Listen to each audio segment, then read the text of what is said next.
ગુજરાતની આગવી ઓળખ સમાન ઇન્ટરનેશનલ કાઇટ ફેસ્ટિવલનો આજે 11 જાન્યુઆરીથી રંગારંગ પ્રારંભ થઈ ચૂક્યો છે।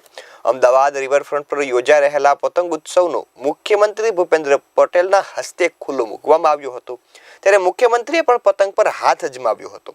અમદાવાદને આંગણે શરૂ થયેલા આંતરરાષ્ટ્રીય પતંગ મહોત્સવમાં ભાગ લેવા માટે દેશના 11 રાજ્યોમાંથી 52 અને 47 દેશોમાંથી 133 પતંગબાજો આવી પહોંચ્યા છે। અમદાવાદ રિવરફ્રન્ટનું આકાશમાં રંગબેરંગી પતંગો છવાઈથી જોવા મળી હતી। ત્યારે અવનવી પતંગો નિહાળવા માટે મોટી સંખ્યામાં શહેરીજનો અને બાળકો પણ પહોંચ્યા હતા। આ વર્ષે આંતરરાષ્ટ્રીય પતંગ મહોત્સવમાં 47 દેશોમાંથી 143 પતંગબાજો અને ભારતના 11 રાજ્યોમાંથી 52 જેટલા પતંગબાજો ભાગ લઈ રહ્યા છે। ગુજરાતમાંથી પણ 11 જેટલા શહેરોમાંથી 417 જેટલા પતંગબાજો ભાગ લઈ રહ્યા છે। દેશ વિદેશના પતંગબાજો વિશાળ અલગ અલગ પ્રકારના અવનવા પતંગોને આકાશમાં ઉડાવીને તે પતંગ મહોત્સવની મજા માણશે। This is my second time at the International Festival Kite. The Festival Kite is a unique platform for cultural exchange and focusing kite flying tradition from around the world. How you feel in Ahmedabad, Gujarat, and also Gujarati people? When I fly in Ahmedabad, I very happy.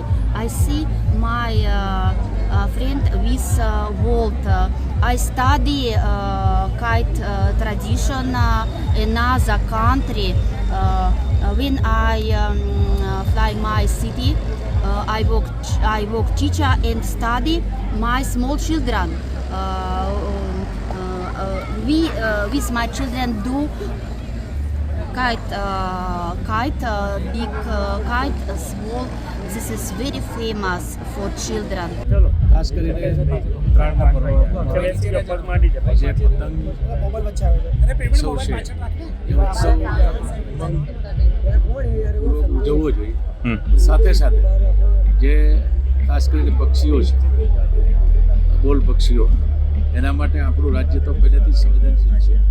અહીંયા આપણે આ કરુણા અભિયાનની શરૂઆત 2015થી કરી અને 92% જેટલા જે ઘાયલ પક્ષીઓ થાય છે એને આપણે બચાવી લઈએ છીએ। વન વિભાગ દ્વારા અલગ અલગ જગ્યાએ રેસ્ક્યુ માટેના વેટરનરી ઊભી કરવામાં આવી છે। અહીં મોડકદેવ તો હતી જ, પણ સિલાસિયા અને બીજા રાજ્યના અન્ય જિલ્લાઓમાં પણ કર્યું છે। ચાઇનીઝ દોરી ઉપર પ્રતિબંધ છે।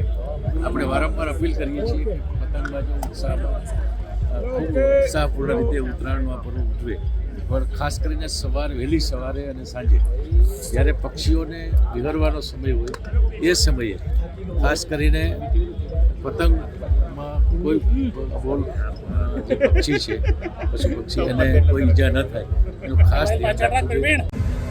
આંતરરાષ્ટ્રીય પતંગ મહોત્સવ 2025નું મુખ્યમંત્રી ભૂપેન્દ્ર પટેલના હસ્તે ખુલ્લું મૂકવામાં આવ્યું છે।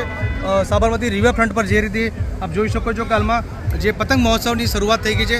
47 દેશોના 113 જેટલા પતંગબાજો છે, તેમજ ભારતના 11 રાજ્યોમાંથી વિવિધ પતંગબાજો અહીં જે પતંગ ચગાવવા માટે આવે છે।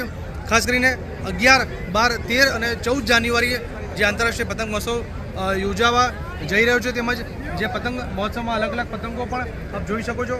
જે રીતે ખાસ કરીને દર વર્ષની જેમ આ વર્ષે પણ જે આંતરરાષ્ટ્રીય પતંગ મહોત્સવને લઈને ખૂબ જ ઉત્સાહ જોવા મળ્યો છે। લોકો પણ અહીં મનોરંજન માણવા માટે, પતંગ ચગાવવા માટે પણ અહીં જોવા મળી રહ્યા છે। Praveen Jadav, VR live news, Ahmedabad.